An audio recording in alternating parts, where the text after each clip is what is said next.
नमस्कार, आप देख रहे हैं TV9 राजस्थान। मैं हूं अम्बेश श्रीवास्तव। आज वीडियो की शुरुआत करते हैं संचार साथी ऐप, जिसे केंद्र सरकार लाई थी, जिसे केंद्र सरकार का मंत्रालय लाया था और सभी मोबाइल एजेंसियों को बोला गया था, मोबाइल कंपनियों को बोला गया था कि भाई ये ऐप उन्हें इंस्टॉल करके अपने फ़ोन में देना है।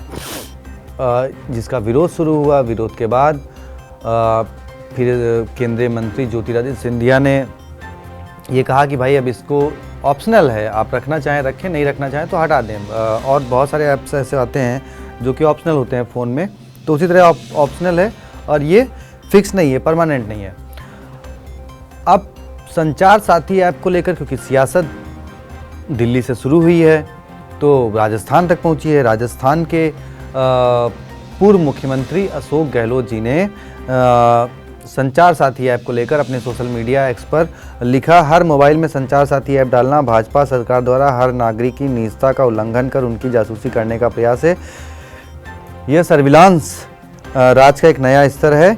कोई भी नागरिक अपने मोबाइल से किससे बात करेगा यह सब अब सरकार की जानकारी में होगा। यदि इसके लिए सुरक्षा कारणों की दलील दी जा रही है तो उसके लिए सर्विलांस के नियम कायदे पहले से मौजूद हैं। यह देश के सभी नागरिकों को डराने और ब्लैकमेल करने का प्रयास है। सभी नागरिकों को एकजुट होकर इसका विरोध करना चाहिए।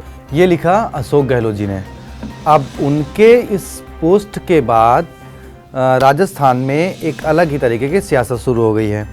उन्हीं के OSD रहे लोकेश शर्मा, जिनका अब उनसे 36 का आंकड़ा चल रहा है, उन्होंने गहलोत जी के इस पोस्ट को पर रिपोस्ट करते हुए लिखा, अपने विधायकों, मंत्रियों, विपक्ष के नेताओं के फ़ोन को सर्विलांस पर रखकर उनकी बातें सुनना निजता के हनन में आएगा या नहीं, और फ़ोन टैपिंग को क्या माना जाए, जासूसी का प्रयास या डराने और ब्लैकमेल करने का प्रयास।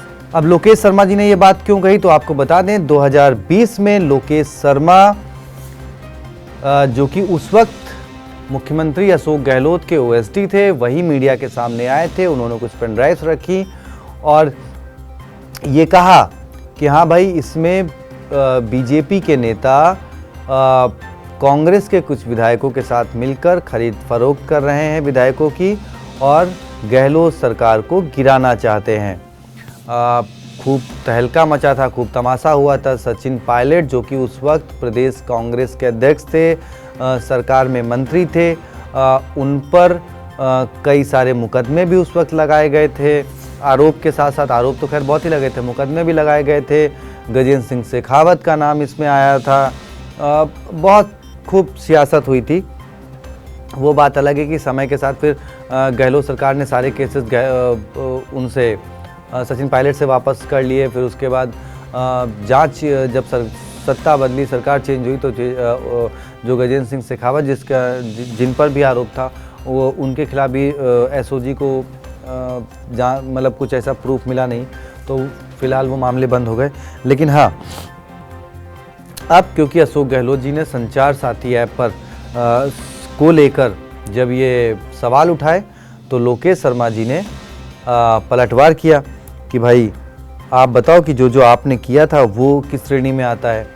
तो आपको पूरा घटनाक्रम पता ही है, वो हमें दोबारा रिपीट करने की ज़रूरत नहीं है कि किस तरीके से राजस्थान में 2020 में सचिन पायलट बागी हुए, फिर उनके फ़ोन टैप हुए। कहा जाता है कि भाई विधायकों के फ़ोन टैप हो रहे थे। जो जैसलमेर में विधायक बैठे थे, जो गहलोत की टीम के थे, कहा जा रहा था कि भाई वो पायलट एंड टीम से बातचीत कर रहे हैं। तो मतलब बहुत सारे सियासी आरोप प्रत्यारोप चल रहे थे। खैर, अब अशोक गहलोत जी का आरोप सही है तो कमेंट बॉक्स में बताएं। लोकेश शर्मा ने जो सवाल पूछे हैं, क्या अशोक गहलोत जी उसका जवाब देंगे? क्योंकि OSD का मतलब होता है बिल्कुल राइट हैंड, और लोकेश शर्मा जी अशोक गहलोत जी के क्योंकि राइट हैंड रह चुके हैं, तो अब अंदर की बातें तो उनसे बेहतर कौन ही जानता है। और अगर लोकेश शर्मा जी ये सवाल पूछ रहे हैं तो मुझे लगता है कि अशोक गहलोत जी को फिर इस बात पे भी जवाब देना चाहिए कि भाई उन्होंने फ़ोन अगर टैप कराए थे तो क्यों कराए थे, क्या ब्लैकमेलिंग का मन था, क्या उनका इरादा था। तो बाकी आप ही क्या राय है, कमेंट बॉक्स में बताएं। वीडियो को ज़्यादा से ज़्यादा शेयर करें, चैनल को सब्सक्राइब करें। Thank you.